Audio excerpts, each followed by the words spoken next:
कहानी आती है, एक व्यक्ति ने लिखी है एक गांव के किसान के बारे में। उसने पढ़ा कहीं पर कि एक गांव है, वहाँ पर ज़मीन मुफ्त में दे रहे हैं। उसको लगा हमें भी मिलनी चाहिए, हम जा कर के पूछें। गया गांव के प्रधान से पूछा, आप लोग मुफ्त में ज़मीन दे रहे हैं? बोले बिल्कुल मुफ्त में दे रहे हैं। क्या करना पड़ेगा मुझे मुफ्त में ज़मीन लेने के लिए? उन्होंने कहा कि सुबह का सूरज उगेगा, हम आपको 4 झंडियाँ पकड़ाएंगे, आप झंडी लेकर के भागना, जितना भाग सको उतना भागना, उत्तर में जाकर के पहली झंडी गाड़ना, पूरब में दूसरी गाड़ना, पश्चिम में तीसरी गाड़ना, दक्षिण में हम लोग खड़े, जितना आपने इकट्ठा कर लिया वो सब आपका है। उसने कहा बस? बोले हाँ, और कुछ नहीं करना, कुछ नहीं करना। बोले फिर और किसी को मिली? बोले आज तक किसी को नहीं मिली। बोले क्यों? बोले अरे सवेरे दौड़ो तो पता चलेगा, दौड़ना तो पड़ेगा।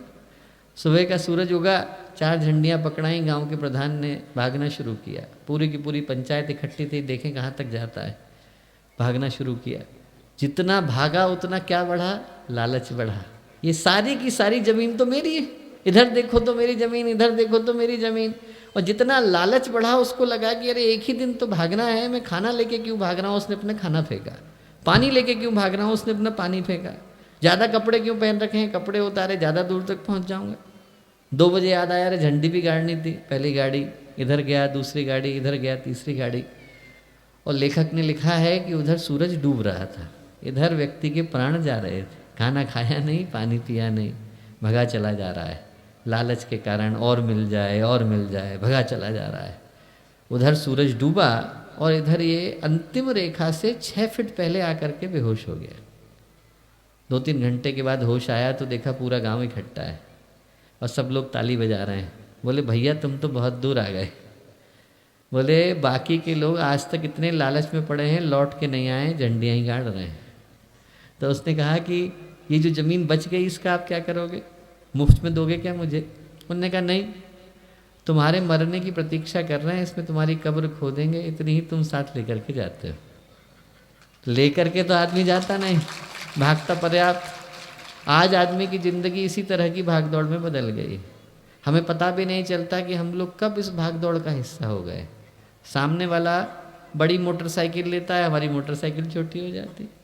सामने वाले ने नया घर बनवाया, हमारा घर छोटा हो जाता है। सामने वाले की नई जॉब लगी तो हमें हमारी जॉब खराब लगने लग जाती है। ज़िंदगी एक दौड़ में, रेस में, एक दूसरे से आगे बढ़ने की दौड़ में बदल गई। मन की शांति चली गई, दिल का सुकून चला गया, अंदर की मुस्कुराहट चली गई। आदमी स्ट्रेस को, टेंशन को, परेशानियों को, उलझनों को अपने सिर पर लेकर के घूम रहा है। आप जरा सोच करके देखो कि कितनी विडंबना है कि आदमी को भूख तो भावनाओं की है, प्यासा वो प्रेम का है। कोई आए और 2 मिनट के लिए अच्छे से प्रेम से बात कर ले तो आदमी का दिल का बोझ हल्का हो जाता है। पर आदमी भाग किसके पीछे रहा है? पैसों के। ये ज़िंदगी की कितनी बड़ी विडंबना है। और यदि इसके कारण को हम लोग सोचना चाहें कि ये कारण आया कहाँ से, तो कारण ये है कि आज वातावरण के अंदर जहर घुल गया है। एक दुर्गा सप्तशती में असुर की कहानी आती है, उसका नाम था धूम्र लोचन। धूम्र का मतलब है धुआं, लोचन का मतलब है आँखें। वो लोगों की आँखों पर धुआं छोड़ देता था, तो उनको ये नहीं पता चलता था कि जाना कहाँ है, करना क्या है, हमारे जीवन की दिशा क्या है। ऐसे ही एक धूम्र लोचन ने आज लोगों की आँखों पर धुआं छोड़ दिया है, और उस धुएं के कारण व्यक्ति यही भूल जाता है कि हमारे जीवन का मूल उद्देश्य क्या है, जाना कहाँ था, करना क्या था। आदमी अपने जीवन के उद्देश्य को भूल कर उन चीज़ों के पीछे भागने में लगा है जो आज न कल किसी की होने वाली नहीं, छूटती ही हैं, उनका आज तक कोई मूल्य आया नहीं। जो कीमत की चीज़ थी वो थी व्यक्तित्व, और आदमी भाग रहा है किसके पीछे? पैसे के। जो चीज़ मूल्य की थी वो था आचरण, आदमी का अपने जीवन का सुकून, और आदमी भाग रहा है किसके पीछे? बाहर के वैभव के पीछे। हमारे YouTube चैनल शांति कुंज वीडियो गायत्री परिवार को सब्सक्राइब करें एवं बेल आइकन जरूर दबाएं ताकि गायत्री परिवार की विभिन्न गतिविधियों की जानकारी आपको मिलती रहे।